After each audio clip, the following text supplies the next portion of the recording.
Hey, Mark here. I have some fun news for you. Jay Cluett and I have just started Con Air, the podcast, where we're tackling Con Air in 40 chapters. We're breaking up the 1997 Nicolas Cage starring action classic into 40 chapters, bringing in some wonderful guests, and we're just sort of enjoying talking about Nicolas Cage beating up people on the plane. It's a fun series, and I'm including the first episode here just to kind of put it on your radar. And if you enjoy the first episode, head over to Con Air, the podcast. We currently have 2 episodes up, actually 2 as of tomorrow. And yeah, just check out, rate, review, subscribe. We hope you enjoy this introductory episode. We brought in Nicholas Rehack, who is a guest on Movies, Films, and Flicks. He's wonderful. He's hilarious. This episode goes to some really funky places. And I'm looking forward to seeing where we go with the 40 episodes. It's a lot of fun. But enjoy the first episode. And if you like it, please go to Con Air, the podcast, wherever you listen to podcasts, and check it out. Put the bunny down. Put the bunny down.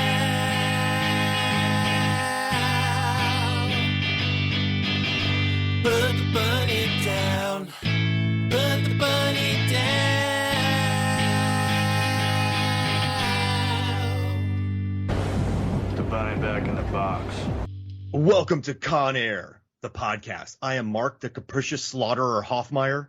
And I am Jay, Captain Huckleberry Cluett, and this is Con Air, the podcast. Welcome, this is Chapter 1, Episode 1.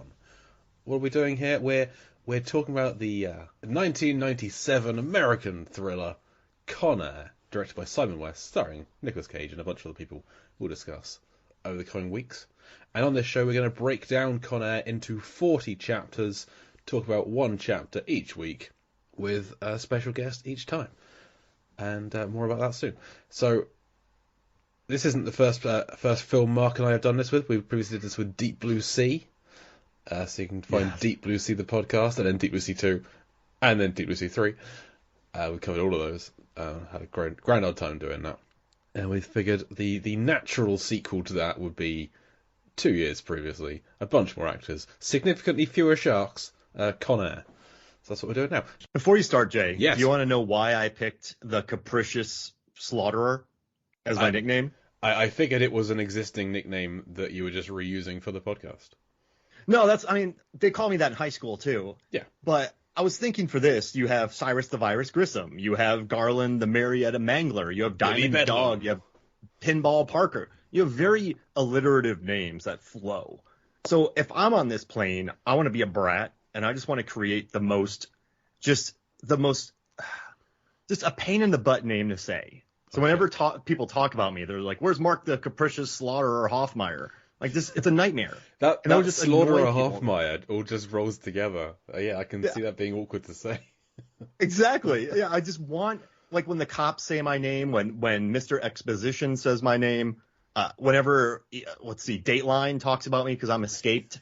Netflix, they have a documentary about me, like, the Tinder Swindler and the capricious slaughterer Hoffmeyer. I just want everyone to roll their eyes whenever they say my name. I want no other alliteration. The Tinder Swindler is already, that's a terrible thing to say. I can't. I've never said it aloud before. That's the first time I've said it, and I regret even trying because it's like that looks better on paper than it does coming out of someone's mouth. The Tinder Swindler. The Tinder Swindler. Exactly. So what was yours one more time? The capricious slaughterer. The capricious Hoffmeyer. Mark the capricious slaughterer Hoffmeyer. Okay. So chapter 1. Well, the way you put it sounds kind of great. The capricious slaughterer Mark Hoffmeyer. There it is. Here, seen in the bushes. Everything I say, just saying it like David Attenborough. So, Chapter 1 of Con Air. U.S. Army Ranger Sergeant Cameron See, I can't say his name, I can say Cameron Poe? Cameron Poe is honourably discharged and returns home to his barely pregnant barmaid wife, Trisha Poe, in Mobile, Alabama, which I always want to say is Mobile, but apparently it's Mobile.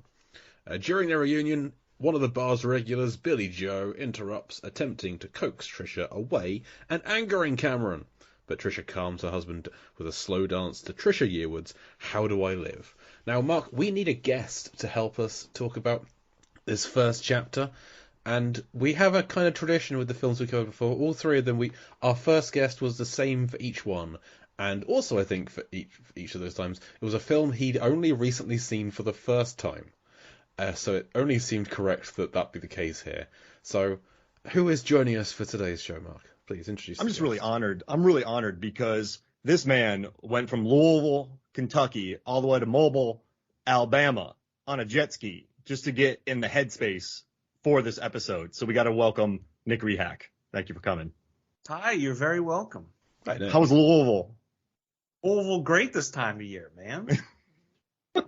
I got down there and I got to hang out with the Sloggers and in Louisville, and it was just grand. Now you're Mobile? Yeah, I went from Louisville to Mobile, and then now I'm back in Bulmer. Baltimore? Bulmer. Sounds like a Harry Potter character mixed with a Lord of the Rings character. Baltimore. You best look out for that Lord Baltimore. He gonna put a spell on you. Oh, it got me. Wait, what? Is that how people talk in Baltimore? It's a very specific South dialect Baltimore? of like the Hamden area. Just a block of people. Just literally 2 blocks of people, and they're just like, "Hey, you doing, hon?" I'm like, "Yeah, I'm fine, thank you." One does not simply walk into Maryland. No. Or Maryland, as Baltimore? I always say. Well, we are named after Queen Mary. There we go. Sir Baltimore? No. Lord Baltimore? Yeah, Lord. Hey, no, it's Lord Baltimore. He's done cast a crab spell. He's really capricious. Yeah, capricious Lord Balmer he is. So, Nick, this was your first time seeing Con Air. It was. What did you think? I enjoyed it very much. Well, actually, I knew. The question I should ask: why is it taking so long? I just never got around to it. I mean, It was Okay. just one of those things where I'm like, yeah, I'm going to do that, and then I just didn't. We rented it from Netflix. He still has it in the case, the DVD. He just hasn't returned it yet. That's probably why I got that collections letter the other day. I'm like, who do I owe $4,000 to? I lost the thing to send it back. How do I do it? The address doesn't I exist can't just anymore. put in another one. It's not the same. Yeah. It's in Baltimore. You have to find me a stamp person. You mean a mailman? Yeah, a stamp person. I did once call a bakery a bread store. I just want everyone to know that. So This is true. So a stamp. It was on a podcast. Hey, we had a guy at work, instead of a seafood counter, it was a fish deli. So Oh yeah. And I did that during a Con Air podcast episode. Yep, the one The you bread did store. on movies, films, and flicks. Yes. A Canadian bread store. So sorry, Nick. I interrupted your initial thoughts on Con Air. And then I no, you're fine. interrupted. I really dug it. The only thing I knew about it was that Nick Cage, John Malkovich was in it, and then there's a scene where Nick Cage just kind of tosses his hair like as a breeze rolls by or Yes, something like yeah. that. That's all I knew about the movie. That is the most famous shot from the film, easily. So. Yeah. So as I watched it, I enjoyed it very, very much, and I'm kind of disappointed I didn't see it sooner. Okay. Good. Well, we're glad that we've introduced it to you, if nothing else. That's our successful moment on the podcast so far. That's all we need, is we've brought Con Air to one person, so outstanding. And now you can send it back to Netflix. Yeah, finally. I'm very excited. Well, should you just keep it at this point? And just I'm gonna try- find a way try to and- like post date it, so this way when it comes, they're like, "Oh, you don't have to pay that $4,000 anymore." And I'm like, "Yeah, that's right." It's been stuck in the postal service for 4 years. Hey, I'm at COVID. What are you gonna do? You Yeah, know? true. It's believable. So this chapter is about 3.5 minutes long. Something we found out on Deep Blue Sea, films are of exactly the same length run faster or slower in different countries. So this is approximate. It's about 3.5 minutes long, this chapter. And we start out with the touchstone logo and the Jerry Bruckheimer Films logo. But then we've got lots of war footage. And actually found out the first shot of the army that we're shown is the British Army. So it's as much as it's kind of a gung-ho Americana. These are UK The soldiers. original America. Yes. Not all of this war footage isn't from the UK, but some of it apparently is from the first Gulf War, I think. Can I drop something real quick about Touchstone real fast? Please, yes. Touchstone was basically a touchstone of my 90s. I mean, just watching these movies, if you think about it. So they released Ernest Goes to Jail, Ernest Scared Stupid, What About Bob, The Rocketeer, Ernest Scared Stupid again, I'm just going to say it because I love that movie. Captain Ron, I used to sit in wood shop in middle school and look at pictures of boats that I wanted to buy because I watched Captain Ron. Nightmare Before Christmas, which was huge. Yeah, So yeah, that's the first film I saw in cinema. Like that movie just freaked me out.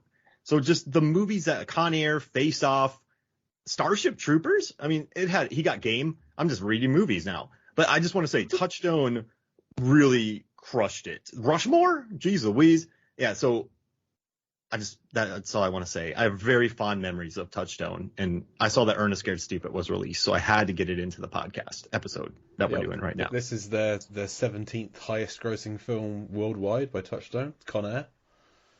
Sounds like this should have been called Cornerstone, huh? Oh, the cornerstone of my childhood. Jay, did you Touchstone. get it? I get it. Okay, I'm making sure. I didn't hear you chuckle or anything. I was just making sure you heard me. That was a good bit. And they also released Runaway, the 13th Warrior as well. I just want to get that out there. A movie that I adore.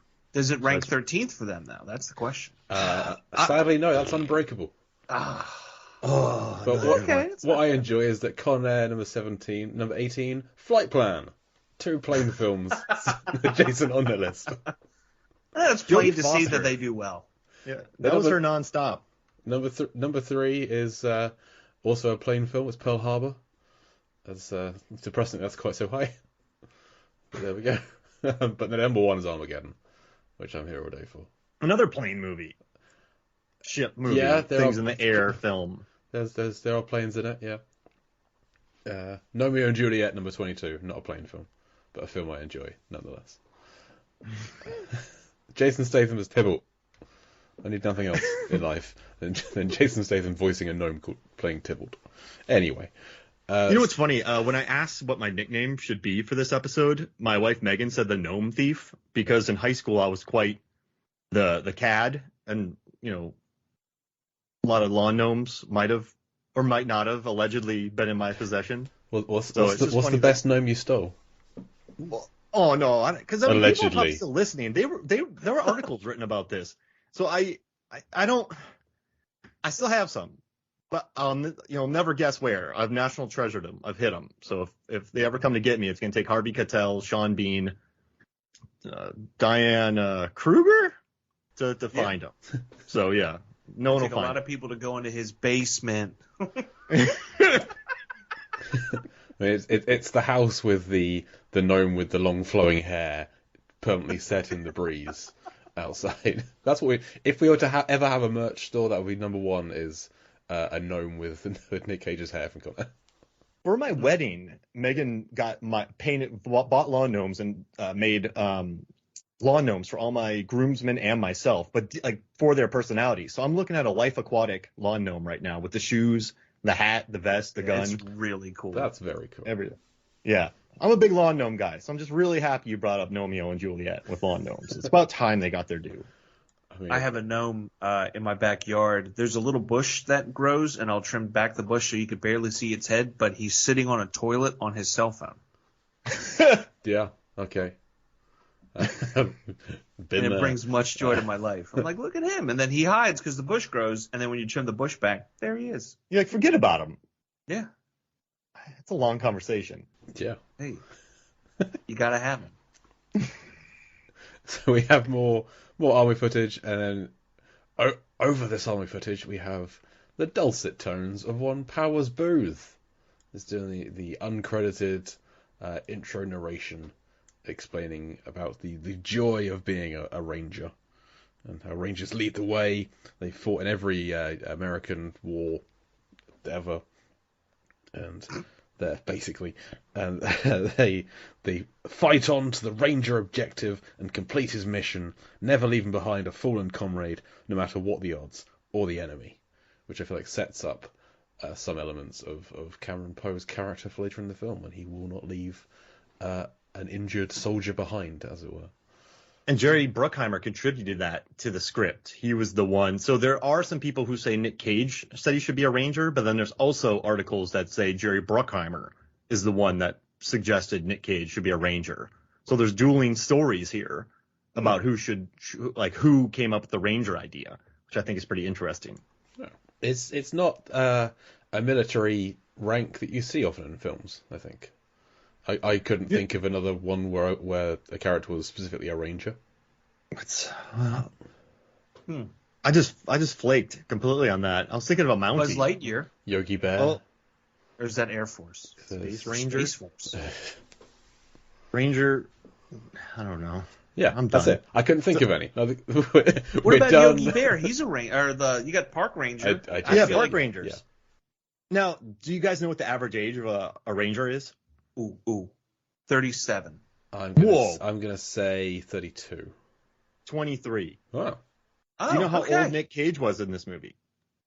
47. 32. 33. Okay. So he Ah. was An old one of the ranger. older rangers in the squad, so it makes sense that he's retiring. And nowadays, guess how much money a ranger makes a year?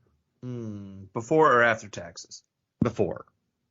24,500 American dollars.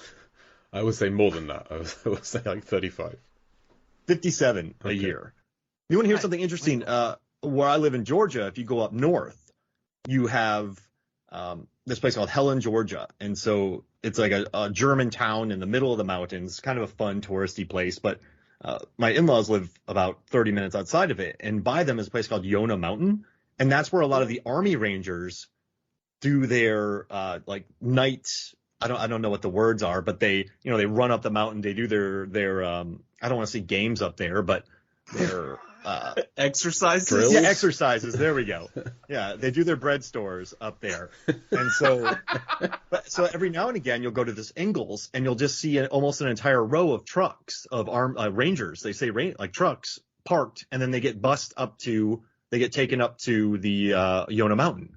So up there, there's a lot of Rangers around where my in-laws live. So I started thinking about that and like kind of his drive down to Mobile, Alabama. But yeah, just want to let you know that about Rangers and give you some quick facts. They finish their exercises, then they hit up a Zaxby's. Yeah, and they get the bread from a bread store that's local. It's nice. Yeah, they don't want the slice that you get at Zaxby's. They're bringing their own bread.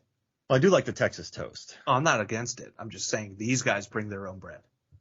I love But the I idea of Texas toast and chicken. I don't like. I'm not all for it. You know what I mean? Really? Yeah. How do you feel about Texas toast and chicken? I think it's delightful. You fold the toast, throw a piece of chicken on there, a little bit of sauce, and then just have at it. Well, you sold me. Never mind. What is Texas toast? I've been eating it wrong. It's a thick piece of toast or bread that's been toasted and typically seasoned in a certain way. Okay. Very thick. Just think thick piece of bread. Yeah, Flat. just a Everything's just bigger a in Texas. big I get piece it. of bread. Okay. There you go. You got it. That Like seems the like size of your car. it's like a strange delicacy. Like it's bread, but thicker. Yeah. I'm not sold on the idea. Well, once you've had it, you'll enjoy it. Okay, you got to be there. Okay. There you go. You gotta be there.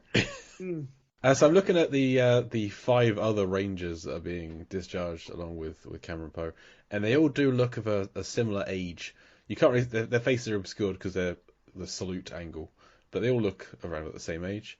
And just the range of heights on these guys. There's one. Nick Cage is closer to us, but at the far end there's a guy who looks like he's 7 feet tall and has what looks like a vole strapped to his face in place of a moustache. It's huge from this end, but it's unfortunately you can't make out much about who any of these people are. One of them's son left a comment in a YouTube video saying they taught Nick Cage how to salute, and he's like the second from the end in here, so good for them. But I have no more information on these guys other than that. I don't think they were credited. I'm gonna go on YouTube and just leave comments like that now. Yeah. On random videos. Yeah, I can neither confirm nor deny this person's father taught Nick Cage how to salute. but there we go. But Powers Booth, prior to Con Air, he was the thing I know him from is Tombstone, which he's great as Curly Bill, but he's fantastic in that. But he'd also appeared in Cruising in 1980 as a hanky salesman. Huh. Yeah. Yeah. The hankies are a big part of. You guys ever see that movie? No. The hankies are. It's part of it. Like it's more than you think it would be. Okay. Powers Booth is the villain. In Sudden Death? Yep. That's what I was going to guess would be the credit you know him best from, Mark. Kitchen fight. Joshua Foss is his character's name in Sudden Death. As I'm sure I just you want to know. say, how beautiful is it that? Okay, so I'm 39. I think we'll be 40 when this is released. But for me, in '97, seeing Nick Cage, John Malkovich, and John Cusack headlining this movie, it's such sort of different casting. I think you're used to. You have Nick Cage, but then you have Sean Connery. You have And Ed Harris. Arnold Schwarzenegger. Yeah, Ed Harris. Like, you just get this. You sort of have. I felt like growing up, you just have these. You never had such an eclectic lead. I mean, Nick Speed Cage had and John Travolta. Yeah, like and I guess in '90 you had Swayze and Keanu in Point Break. That was pretty cool. Yeah. But just seeing, it was like this was like the intellectual, like, in action movie. You're like, Nick Cage. Like, Speed's a good example, actually, because I mean Keanu's an action guy, but then you throw in Jeff Daniels and Dennis Hopper as the people he's up against. That's a bizarre combo to pair him up with. It's Yeah. beautiful, right? And I guess it's, but just seeing, you're thinking, like, is this the intellectual action movie? Because, Cusack, I was just used to Grosse Pointe Blank, which I loved, and his run from the 80s, which I adored.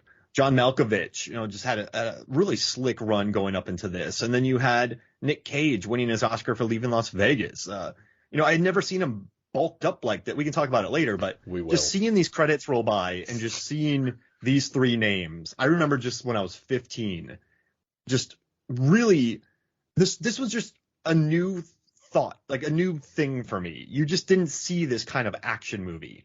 So I was really excited by it. It piqued my curiosity for sure. So I'm going to assume you saw this in the cinema, Mark? Oh, yeah. Absolutely. I did not. I was 10 when this came out, 9 or 10, which is kind of before I was going to the cinema regularly. So I can't remember when I first saw this. I can't remember a time when Con Air did not exist to me, but I know for sure that I watched it on TV sometime and just loved it and watched it again and again and again after that. It's a film I adore and couldn't wait to talk about in as minute detail as we go into on this show. So But you're right. That guy is 7 foot, and he has a gnarly mustache. it's ridiculous. But yeah, I love Powers Booth's voice. I think he's great for doing this narration. I've read somewhere that this is accused as being kind of tacked on and unnecessary, that the film could have just started when he walks into the bar. But I disagree. I feel I'd like this setting up of his character and establishing the Ranger ideals. He's such a capable character, and I think that makes the movie better. They're not trying, like, Die Hard. They had him coming in talking about being a cop, right? You had that opening before he even got in there talking. People see his gun, and you already establish his credentials. So I think it's important to show his credentials in a couple minutes rather than just be like, he's on a plane. He's like, you better not mess with me because I was in the Army Rangers for 7 years. I ran up Yona Mountain in no time during my exercises, and I went to Zaxby's and I got a chicken sandwich with some Texas toast. Like, you don't need that. You don't need that exposition. So right here, you're showing it, and you can move on. Like, it's just a quick intro. I dig it. And also sets up him with Odell and why he stays. Yeah. So I think it's smart for the entire narrative. Yeah, agreed. But let's talk about Waingro. Let's not talk. Dirtbag. Let's not talk about Waingro. Let's talk about the song first, because we cut from the discharge to Cameron Poe arriving on a boat to Mobile, Alabama. I specified a boat because, Mark, I know you have an issue with this. Well, yeah, because he's coming from, like, Fort Benning in Georgia. So it's a 4-hour drive. So it's kind of interesting that Monica Potter's character wasn't there for maybe the graduation, because it's not that far. And then he just sort of shows up. Trisha doesn't show up. And then Trisha, hey. So he, Hey, girl. So he drives down, or he hitchhikes, takes a bus. I mean, this doesn't look like a very official-looking boat. This is some kind of fishing trawler. So Yeah, so he must. Yeah, do you think he went to party for a week, and then that's his boy? he Like didn't. Steve, He didn't drop tell him her. off? Yeah, he didn't tell her when he was being discharged. So Yeah, he could well, go out. graduation yesterday was great. Yeah, Well, so I he's mean, been out partying, and maybe his buddy Ralph dropped him off at the dock. But if he's traveling, well, no, he's still in his gear. Well, he could have done that. They could have partied all week, and then he could have dressed in that gear and pretended. But he's not that kind of guy. So he drives down, maybe hitchhikes, gets a bus, but instead of just driving there, he thumbs a ride from an old boat, maybe he wants to do some fishing, and he's still in his uniform. Okay. So It's then confusing. he finds a boat, and then he's like, "Hey, y'all, can you take me to the oyster bar?" Yeah, which oyster bar? Oyster bar. the oyster bar. There's like so many oyster bars. No, But no, the. Oh, so Hank's down by the river, because that's the oyster bar. No, the oyster bar. Dale's oyster bar. And then the guy's like, "Are you messing with me, Cameron?" He's like, "No, just maybe, I don't know, that he doesn't have a phone, so he has to explain it. But that's a pretty long ride from where he was coming from. So it's just an odd that he would come from a boat when I'm assuming the largest ranger school is in Fort Bennings. It's something really weird to nitpick. But I just sort of love that he took the most unoptimal. See, my Wait. only guess is going to be like one of the other rangers there, maybe their family came to see their graduation, and they were heading down to Pensacola, and so they gave him a ride to Pensacola, and he was like, "Okay, I can hitchhike from here." And they're like, "No. This guy, my mate Keith, he's got a boat. He'll give you a ride all the way to Mobile, first class." And then Keith's boat is far from first class, but Cameron's too polite to turn down the offer. And a fortnight later, he's in Mobile, Alabama. Yeah, they went the at long way oyster around bar. from Pensacola. But yeah, it's just I don't know. When you look at the map, and I sent you a map. You did. I'm looking at it. So I sent that to you. And listen, I guess it's not the journey, it's the destination. It's how you get there. I don't know. It sounds like I'm quoting Homeward Bound, but it's. I wish I was. But yeah, it's. I don't know. I just think his journey is pretty interesting. So that was the big thought I had. I think I know why he took this boat. When you look at the shot, it's about the minute and 20-second mark when he's off the boat and we're looking dead on at it. And you can see there's some nets covering up the name. You can figure out what that name is. The name of the boat Yeah, it's Seal Beach. is Sexy Beach. Oh, okay. It's got to be Sexy Yep, Beach, right? okay. Why would it be Seal Beach? Because I thought that's what it said. Sexy Beach, man. Yep, you are right. Like Seal Beach, that's like in South Africa where the great whites attack, isn't it? There's like a Seal Beach. I want to say you're right. Like I really want to. Oh, it's in. There's one in California, Oh yeah, but I don't know Oh, if it's the same place. thing. yeah. So he's coming on. Oh, Sexy Beach. Yeah, so they've put some kind of tarps or something over the side to kind of obscure some letters. But you're right. Right? You can piece that together enough. They did not do a good job covering up those words. Well, you have to really pause and look at it because it's kind of blink and you miss it. Yeah, Like most that's true. sexy beaches out there, am I right? Get him, guys! It's Miller time, bro. He does. He does look to have a. Where's that high life? He's gonna be mad dog on this Miller. I was in this bar. There is a lot of Miller High Life, and I used to be in a band that was sponsored by Miller High Life for a while. Really? And then they saw one of our shows and stopped. What was the name of the band? The Brewskis. How many bands have you been in, Mark? Too many. Okay. But yeah, so we just decided to do a band. It was a bunch of people from cover bands who decided to make a band, like a joke band. So I was Mitch Brewski. And then we had a pretty good first show. And we were all in character. We all brothers. We were from the Pacific Northwest. We were like the biggest thing out of the Pacific Northwest since Nirvana. Yeah, Band And of Brothers. we, all like, I had sleeveless shirt, a bunch of like fake tattoos, and we had horrible songs like A Vampire Drank My Blood and She Got Drunk. Rambo is an a-hole. I Hate Heineken, stuff like that. And we got a High Life sponsorship, and we had High Life people come out and do all this stuff. And then I guess like one of the regional reps saw the show, pulled the plug. Quick. So we lost our, I wouldn't call it sponsorship. They just showed up at our shows, like when the Brewskis were there, the High Life people were there. But yeah, we lost it. Just want to let y'all know that. We were regular hound dogs back then. Now you're just not living the high life anymore. Well, I'm very happy about that. Give me a pretentious IPA all day. Good name for a band. Yeah, and when later Yeah, in opening for the Phantom Planets. later in this chapter, Cameron gets called Captain Huckleberry, which is the name of a Swedish beer, if you're wondering. Ooh. So there's a loose connection. I have some Swedish descent. You know that. There we go. So as he gets off the boat, we hear... Wait, what's the name of the boat?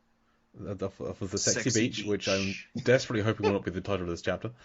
But there we go. So a song starts playing. That song is How Do I Live, sung by, not Leanne Rimes, sung by Trisha Yearwood. I like the Leanne Rimes version better. I spent about half an hour prior to this podcast listening to them alternating, and that is a bad way to spend half an hour. But Mark, I know you've looked into this song. Do you want to explain some controversy that went down with this? Ooh. Yeah, it's pretty wild. So I was researching this, and I always find that there's some when there's movies like this, especially from the 90s, you find some really juicy bits about the soundtrack. So, Diane Warren wrote this. She also wrote Don't Want to Miss a Thing by Aerosmith. So I learned about the evolution of that song when I was researching Armageddon. So I was researching this. I learned that they initially contracted Leanne Rimes to sing this song, but she was 15 years old singing this song. The problem was the execs at Touchstone were kind of like, well, it's like a 15-year-old singing this song. Like, we want someone, a little older. We want some more emotional, we want some more emotional weight for this, is what they said. So then they brought in, yeah. Just wait a year and let her sing it again. The industry ages you. So then they went and they got Trisha Yearwood to sing it. And so Trisha didn't even know about Rimes recording prior to this. So then she records it. But then she was on tour, and then she learned that Leanne Rimes did a video for the song. And then these songs were both released on May 27, 1997 together. Like, they were released on the same time. And radio stations, this was like the most requested thing. And then they also did a mashup of it in 97, and people would call in and request a mashup of the two singing the same song. And then at the Grammy Awards, they had Leanne Rimes sing it. But then she didn't win. She didn't win the award. What? Yearwood won the trophy. What? So Leanne Rimes went on to sing the song, and then they gave it to Trisha Yearwood. But the crazy thing is, right, it was released, so these were released in the same week. Yearwood's version, I'm reading this from a Ringer article, Yearwood's version was on the charts for only 12 weeks, while Rimes' version spent a record-breaking 69 weeks on the chart, 32 weeks in the top 10 alone, and 25 of those weeks in the top 5, which set yet another record. And then eventually Bruno Mars' Uptown Funk and Chainsmokers' Closer broke that. But Rimes' version ranked number 4 on Billboard's all-time top 100. It is the most successful single by a female artist on the list. So she sang the song. They let Trisha Yearwood sing the song for the soundtrack that played, and she won the Grammy and was nominated for an Oscar. But Leanne Rimes' song was much more popular than Trisha Yearwood's song, so they both got a lot out of it. But on the same night, they were both nominated for the same song, and Leanne Rimes performed it, and Yearwood won. Has that ever happened? That's never happened before outside of that, right? Didn't you have that with Seal on Kiss from a Rose when Batman Forever came out? Well, I mean, I didn't want to talk about it. In 95 when you were 6 years old? In 95 when I was going on 6 years old. That's why they cut it. They said there wasn't enough emotional weight. Yeah. They were like, why is a 6-year-old singing about kissing roses? And it's like, well, I don't have a lot of friends in preschool right now, and my mother's a gardener. And roses are at my head height. Yeah, like, what else am I gonna kiss? Little Nicky Rehack. What was your name? What was your name back then? It was Little Nicky Rehack. It was Lil. So it was the L-I apostrophe. It was Lil. Yeah, Little Nicky Rehack. And you belted that song out. It just belted it, dude. I guess. Listen, Steele's is wonderful, and yes, it's a beautiful song, and he does capture the more adult nuance. But you hit kind of like a childhood. Your song was basically E.T. but a song. Essentially. And the weird thing is too, like, I was very fashion forward for the time. So like I had the Von Dutch trucker hats and everyone's making fun of me for it, right? But then all of a sudden here comes Punked. Here comes Ashton and everybody's in on it. And I'm like, get out of here. I did it first. You had Jinkos in that video, from what I remember. It's so funny you bring it up. Because I did. And I even had a goofy pair made with a third leg, and people thought that was highly inappropriate. And I'm like, why? Third legs are funny. And they're like, no, you're too young to understand. And I'm like, I think I understand a third leg. And they said I did not. That was your second single that just didn't do great. My Third Leg. Yeah. Jinko dropped me very quickly after that song came out. Von Dutch was for it, though. I don't understand. Quicker than Miller High Life dropped me. They dropped you from that song. Well, Did you what have lives we've lived? the shirt? Did it was like a hockey shirt with kind of the butt of a penguin on the back and then a penguin exploding through the front of your shirt? Yes. Yeah. Yes, it was. And you know how they got the inspiration? My father is a taxidermist, and he mounted a bear, and one half of the bear was through a wall, and when you went into the other room, it was the back half of the bear. Wow. Yeah. Oh, I can barely stand it. That's amazing. Yeah, the bear was also head height, so it was almost Kiss from a Bear, and I'm like, no. Let's go Roses, because bears are scary. Yeah. That's a good song, actually, for a kid. Right? Not bad. Let's get a kiss from a rose because bears are scary. I'll probably sing that to my daughter. There you go. So how do I live was one of the. I'm just trying it. Jay, sometimes I feel like we just leave you in the ocean on a lifeboat by yourself. And then you're just kind of... I mean, you've lived a more storied life than I have, so I don't understand many of your references. But that's fine. The guests always do. So I'm just happy to spectate. So yes, How Do I Live, Leanne Rimes, was crazy. Was one of the most popular wedding songs from that year, along with As Long As You Love Me by the Backstreet Boys, Truly Madly Deeply by Savage Garden. Oh, Savage Garden. Hell yeah. Is that the one? Is that the Cherry Cola one? Yes, it is. Like a drink of Cherry Cola. That's a different one. I would cry it's the by same you thing. by a river. Oh, I would beg by you by the sea. Yeah, Well, no, that's not the one. it's that one. Yeah. Oh, it's I'll be your dream, stay I'll be your like wish, this I'll be your forever until the fantasy. sun washes Yeah, over me. that's Yeah. Truly Madly Deeply. That's the really romantic one. The Chitty Cherry Cola is a better song, but is not as good for weddings, apparently. But see the place in I mean, I don't think so. on this list, one that stuck out to me was Go the Distance from the Hercules soundtrack as being a good wedding song. Oh, man. Yeah, because you've gone the distance with your spouse, your fiance. Yeah, you have. I danced to that. I danced to The Gambler by Fun with my wife for our wedding. That was our song. Ours was At Last, Etta James. But Good our band, version, dude. our band played. Our band gave us a playlist, and we could pick songs on it. And one of the songs that we picked, that I picked, that immediately emptied the dance floor was the Ghostbusters theme tune. No, I did not judge the guest list of the wedding well, it turned out. But hey, everyone went and got a drink at that moment. Hey, man. Busted makes you Open feel bar. Yeah. It was not an open bar. Oh. Well, it's good for the bartenders. We could not Appreciated afford it. an open bar. Okay. So Mark, you mentioned that you have a daughter. You're a recent father. Have you ever did you ever try and talk to the unborn child inside of your wife? Yeah. How did that go? Jesus, Jay. What? I mean, that's my daughter. Like, I was like, hi, how you doing? I read Infinite Jest to her. I'm a big fan of ICP, so I read the lyrics of all their songs to her. Of course, yes, you got it. Yeah. It's a classic. I read all the footnotes of Infinite Jest. I actually put on that movie, The End of the Tour, which is about the Infinite Jest book tour with Jason Segel and Jesse Eisenberg, and I played that for her.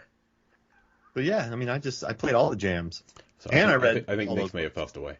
I'm not Yeah. sure. Yeah, no, I did all of it, yeah. I wasn't ready for David Foster Wallace, man. Woo! Yeah, I found all of his gosh. interviews on YouTube, and I played those. So yeah. Her bassinet's in the shape of a tennis racket. Oh, Oh, the entertainment. Yeah, I filmed her. Yeah, exactly. Tennis racket. I did play tennis growing up, so that's kind of. Hey, And I did work. too. I did work in the film industry, so that the book did kind of ring. You know what I want to do? I want to have like 40 copies of the book around my house, Nick. Mm. Just to like, I'm gonna put 8 in my bookshelf, Yeah. just to mess with people. Now, here's the thing. Do they all look the same, or do you try to purposely find different published versions in paper and hardback? Only hardcover, same Ooh, book. All right. Okay. And when people see it, I go, weird. I didn't know that. I'm like, open it. It's dangerous. You know what? I think the best footnotes happen on page 32 and 66. So Monica Potter, we meet Monica Potter as Trisha Poe in this chapter. I know her better from from Patch Adams and Saw. Oh man, she gets Patch Adam'd She does get in Patch Adams. Does She she does. not? Oh my gosh. Yeah, it's a brutal film, but also Saw, similarly brutal film. That's actually the only things that I've seen Monica Potter in are those 3 films. Anything I'm missing? Do you people who have seen more films than I? Well, let me look up her filmography. I know. Let's Along see. Came a Spider. She's in Bulletproof. Oh, of course I've watched that. Oh, Head Over What's Heels, that? Freddie What's Prinze that? Jr. 2009 Last House on the Left. Oh, she's the mom in that. Yeah, she's legit. Yeah, I think she's great. I just haven't seen anything she did other than these other 2 films. She gets Patch Adam though. That movie, I was not ready for that movie. I don't even. That really messed with me. Because you're like, I'm gonna watch this happy movie. It's a comedy. It's about a doctor who makes people. Oh dear. Yeah. Okay. Fun times. She's in a movie called A Cool Dry Place. I think that's where you should store it. Yeah. I mean, it made me want to think about what those are. Like Arizona at night. Russell, single father, balances his work as a lawyer with the care of his 5-year-old son after his wife abandoned them. When she reappears, creating turmoil, he must deal with his new love interest and a job opportunity of a lifetime. Starring Vince Vaughn, Monica Potter, and Joey Lauren Adams. She's in a lot of love triangle movies. Yeah. Wait, is Chasing Amy a love triangle movie? Kind of. Or like a love Chinese finger trap movie. Well, and she's in Dazed and Confused, and Jason London is kind of, I guess, hitting on another woman in that movie. Was he the dazed or was he the confused one? He was the and. Yeah, he was the and. The Who old was the ampersand. Dazed was Rory Cochrane. Confused was the young kid who keeps Wiley Wiggins.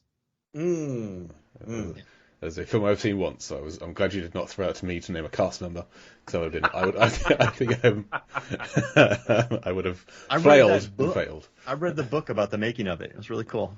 Brian Raftery has some quotes in it, and he was a guest on Deep Blue Sea, the podcast. He was indeed. So Monica Potter? Yep, I think she's great in this. We'll talk about her more as the film goes on, because she's in more other films, other scenes. Cameron talks to the baby inside of her, and says that she's going to be Miss Alabama. So I looked up. If we assume that the flash forward scenes that we're going to get soon, they take place in 1997, that's when little Casey is 8. So she would have been 21 in 2010. Miss Alabama in 2010 was Ashley Davis.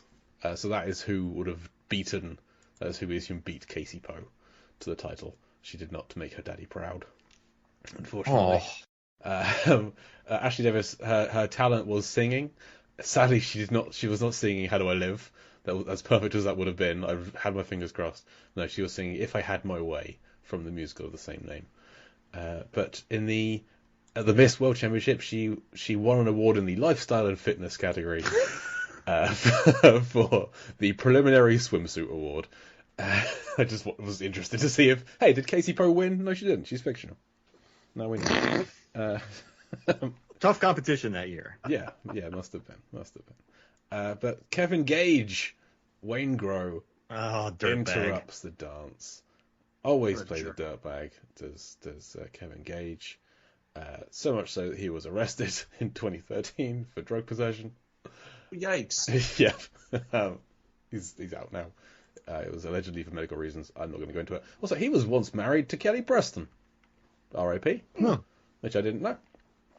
But Kevin Gage is great at playing scumbags, as shown in this very chapter where he plays a scumbag. Now, Mark, you have experience working in bars as a bouncer. Yeah. Reading Kevin Gage, he's trying to start a fight, right? He's not trying to take Trish away for a dance. He's trying to start a fight with Cameron, I think. He's just aggressive out of the gate, which is like easy, man. He just can't give it a second. This is trouble. And also, too, in the unrated cut of this, he calls, I'm not going to say it just to get us explicit, but he calls her, with your little blonde bee kitty here.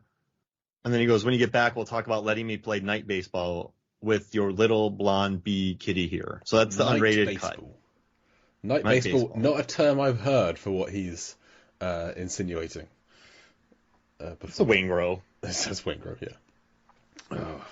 If Nick said that, we would take it earnestly. But if Waingro says it, you're like, oh. I still might edit it out if Nick said it. Night baseball? Yeah. I've played tennis at night. Oh, When I was in college, we would skip the last class of the day, which is like 6 o'clock. We would go to the tennis courts and we would play until the lights shut off at 11:15. And then we found the box for the lights and we started turning them back on.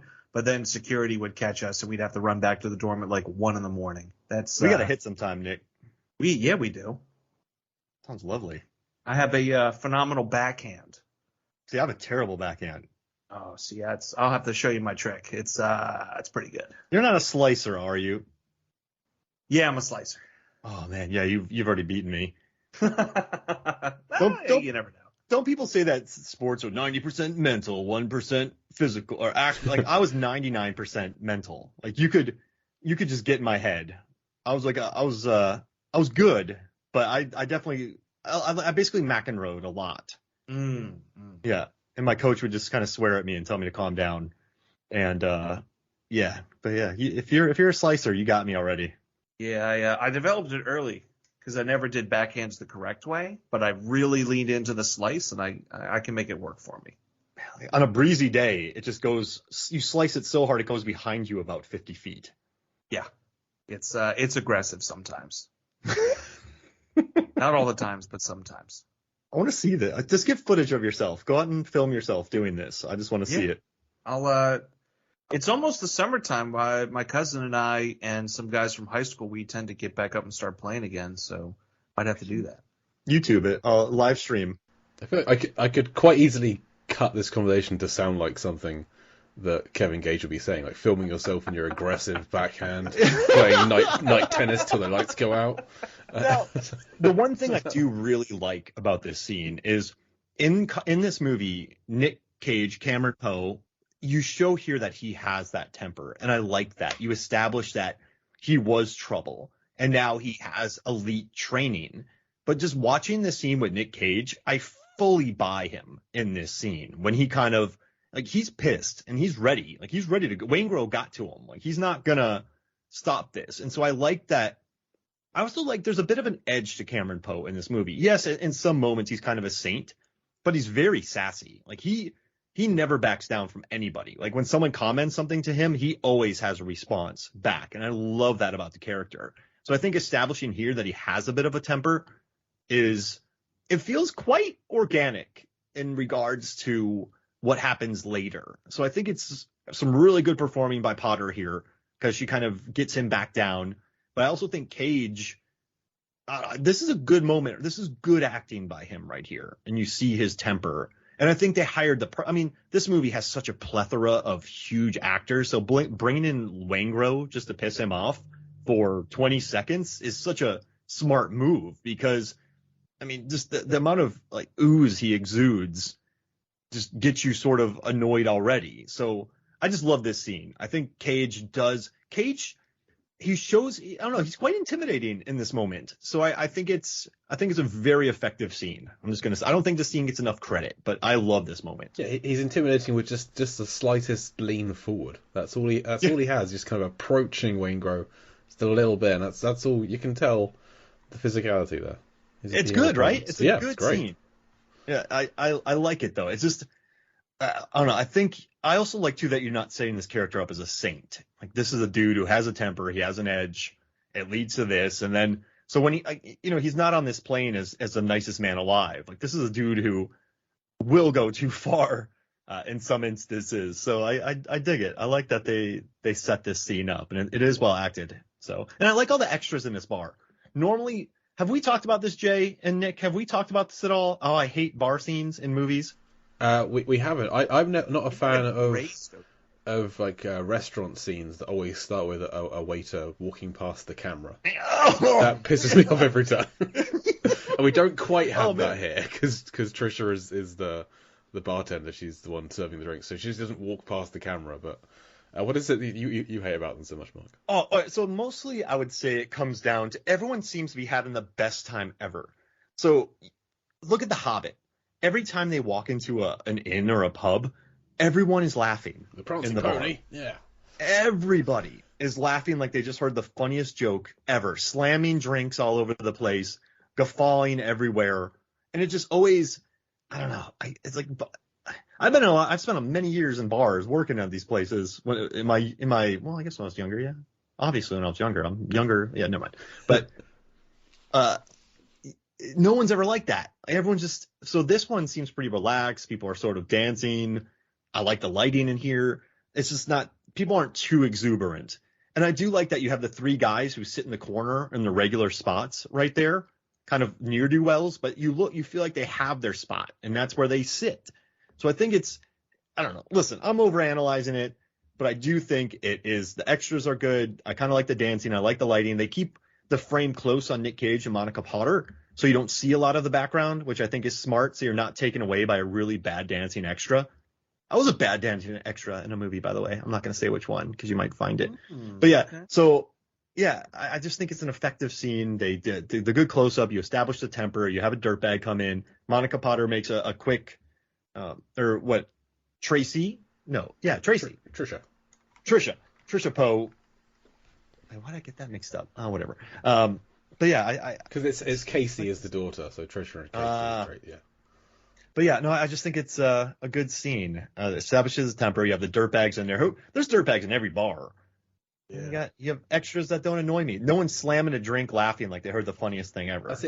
I have tried to orchestrate that moment before. Like when I've been in a bar and I've known a friend's coming, I've started ramping up a story and tried to hit the punchline just as they're going to come through the door. But the problem is I don't have any funny stories.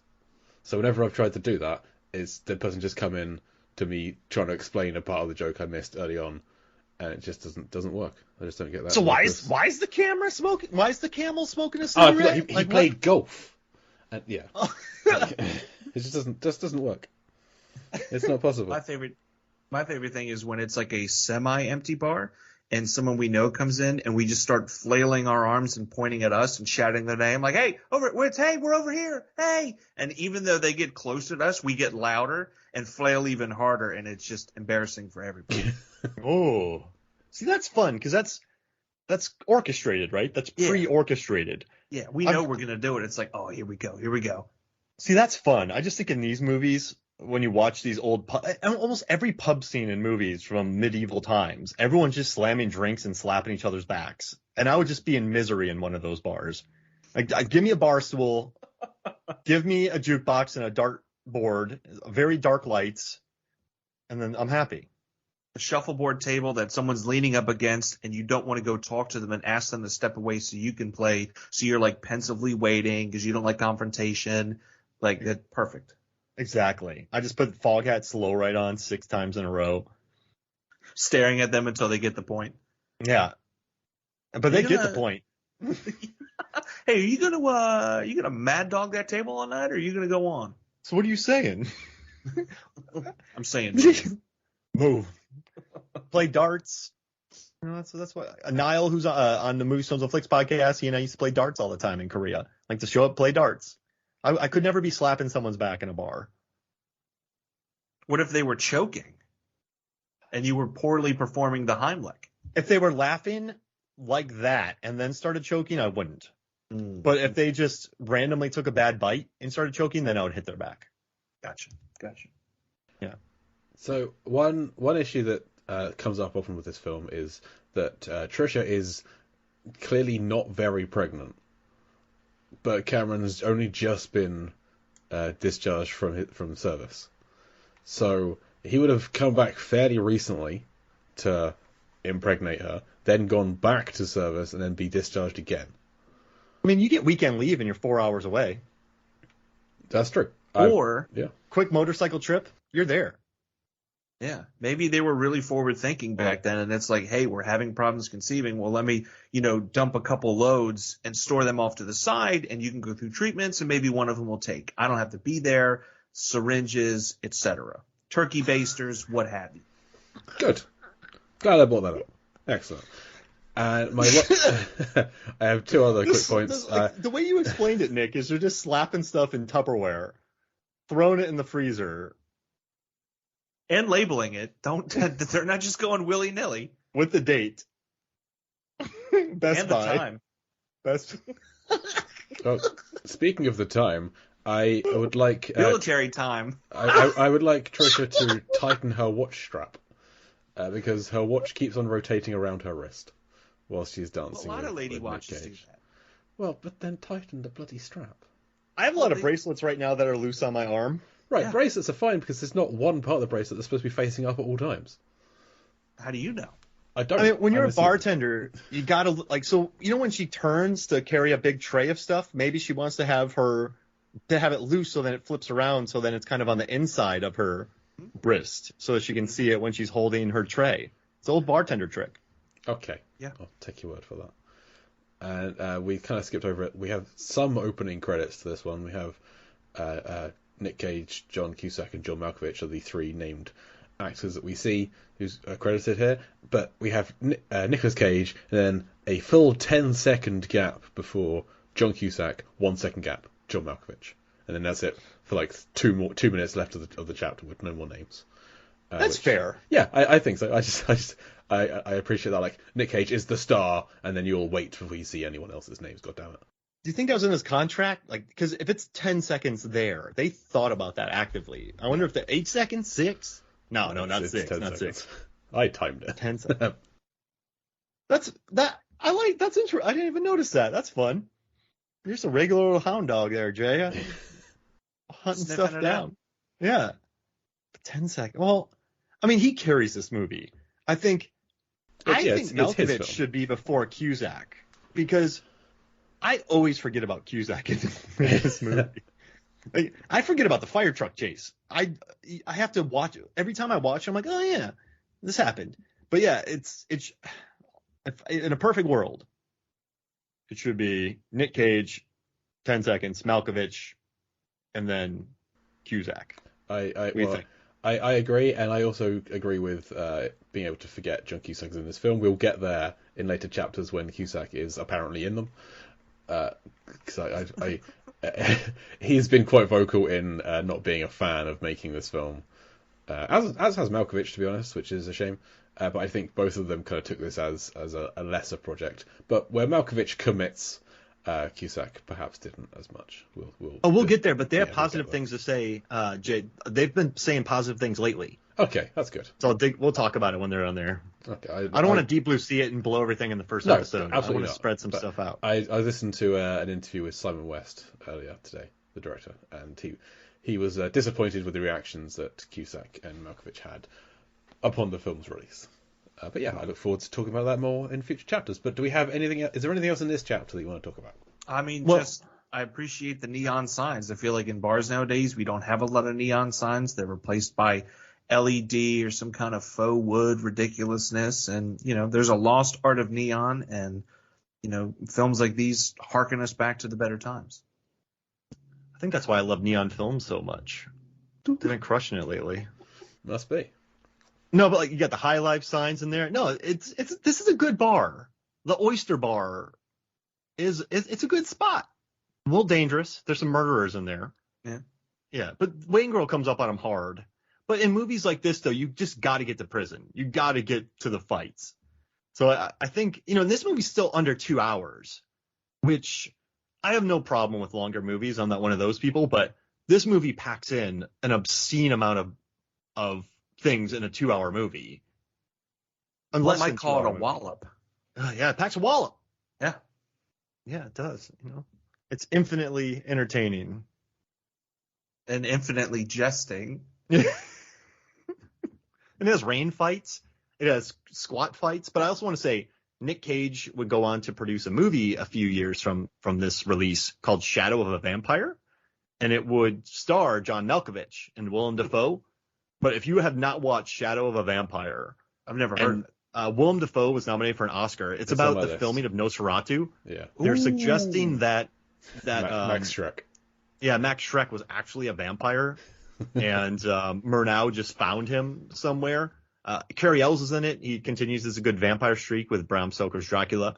It's a funny film, and Willem Dafoe and John Malkovich just put on beautiful performances, and Nicolas Cage produced it. So if you're bored and you want to watch a good vampire picture, watch Shadow of a Vampire. Nominated for an Oscar. One of the rare horror performances that was Oscar nominated, Willem Dafoe. Well, one thing that is not in this chapter, there are 0 cons in this chapter, and none of them are up in the air. So we have 0 cons in the air. I'm going to keep track of this. At some point, we're going to have cons in the air, I hope. I like it. But so far, no cons in the air. So cons, you can't look at them and be like, I'm pretty sure they've been arrested. I mean, I'm pretty sure that Wayne Grow here has done some time, or his 2 buddies, but it's not confirmed. And even if they had, they're not in the air. I need these cons to be elevated. It's a count. Good point. So, yeah. All right, so are we going to keep track of that throughout? I'm going to try. We've got to have some kind of running theme. That's the best thing I come up with. Which scene has the most cons and the most air? That's the plan. How do you gauge air? Oh, I guess they're in the air, because how much do you breathe? I'm going to try and work that out as we go. Cross that bridge when we're flying over it. Because in an airplane, Literally. do you have as much air if you're, on the ground? I have made this commitment without thinking it through, but hey, that's where we are. So good. Nick, thank you for joining us for our first chapter of Con Air. Where can the listeners find more of you online? They can find more of me over at Rehack Radio on Mixcloud.com, a handful of guest episodes on Exploding Helicopter, as well as movies, films, and flicks. I was also recently on an episode. Bubba Wheat has this program. Oh, God, I'm going to butcher the name. I believe it's Lyrical Innuendo. That is correct. Nailed it. And he brought me on, and we discussed Come On Eileen by Dexy's Midnight Runners. Had a ball. Very excited to have done that. And yeah, that's where I'm at. Also, Simon West directed the Rick Astley music video, Never Gonna Give You Up. Very nice. He also directed The Expendables 2, I believe. Which features jet skis. He couldn't shoehorn him into here, could he? No. No, that is a shame. I mean, there's motorbikes at the end, which are like the jet skis of the land, I guess. Are they now? It's a stretch, but I mean, and he directed Lara Croft Tomb Raider, the sequel to which features Lara Croft punching a shark. So, that's beautiful. Connections all around. Mark, what have you got to plug? Let's see. Just movies, films, and flicks. Movies, films, and FLIX, and then Deep Blue Sea, the podcast. I do recommend you listen to the Lost World Jurassic Park episode that Nick and I recorded. Oh, movies, films, lots of jet ski talk, lots of bathroom talk, lots of we did so many riffs. Oh, lots of jet ski talk, lots of Nick Nolte talk, blasting through LA on a jet ski. Oh, spelling. Also, shout out to our friends over at the Last Action Hero podcast, where they actually spelled out how would be spelled out in the UK. That was awesome. A big shout out to them. And the Last Action Heroes, I butchered their name. They have an episode about Hard Boiled that just got released. That's a lot of fun. So check that out. So the Last Action Heroes. But yeah, they spelled out how would it be spelled in the UK. So listen to that. Nice. Excellent. I will concur with your plugging of Deep Blue Sea, the podcast. When this episode gets released, well, prior to this episode, we have been doing Deep Blue Sea adjacent films. That's films directed by Rennie Harlin or featuring sharks or aquatic action. One whole movie a week. We're going to step back from that and focus on Con Air, the podcast. Deep Blue Sea is going to keep going, probably one a month, we'll see. But you can head over there. We've got Nick's been on for a few episodes. He was on for at least one chapter of all of the Deep Blue Sea trilogy, a Deep Blue Sea character draft. and then he came on for Shark Night 3D, Godzilla vs. Biollante, and then the Shark Night 3D retrospective, focusing on the incredible music video at the end of that film. When's that coming out? I That's gonna have be a no beast to idea. edit. Hopefully before this comes out, but yeah, we'll see. That's going to be a fun time editing that one. I haven't even opened the file yet. I can't even think about editing that one. But it'll be That one's loose. That is a loose Yeah. episode. And then I host an episode of the Lambcast once a month, which is the large association of movie blogs, a site I shepherd, which is exactly what it sounds like. It's a huge collection of online movie blogs, over 2,000 members at the moment. If you have a movie blog or podcast and want to join a like-minded community of other film fans, then come and join us over at largeassmovieblogs.com. The Lambcast is its weekly podcast, and it has a monthly Lampardy show that is movie trivia, very similar to Jeopardy, and I host that once a month. Nick and Mark have both been on before. Neither of them did very well, but it was a fun time. It was had by all. But hey, my questions do well, and Yes. I feel So like wait, that's what counts. Can Nick and I be on an episode together? Ooh, I and will just see derail. what I can do. Yes. I think You got to get another. Maybe Heather can join us. Just three maniacs. Yep. Okay. Yeah. Okay, that sounds like a plan. Good. Well, that'll do it for chapter 1 of Con Air, the podcast. We did it, Mark. We've been talking about this for a long time, but we finally started this thing. Years. I mean, I think that is true. But since we had Nick Dissemblin on from Empire Magazine on DPC, immediately after that conversation, we talked about doing Con Air. So that was almost 2 years ago. Wow. You love my Con Air seating chart. He inspired that. Yeah, that's something you should plug. You have a Con Air season chart. Oh yeah, and the cast helped me. They did, and yes, we'll talk about that. So, Nick, thank you for joining us. Thank you guys so much for having me. I've been Jay, Captain Huckleberry Cluett. Mark, the capricious slaughterer, Hoffmeyer. I'm tired of that name already. It's Yeah. effective. Not the only one. Come Really back ignored me. next week, or the bunny gets it. Sigh. Anara. That sounded really good.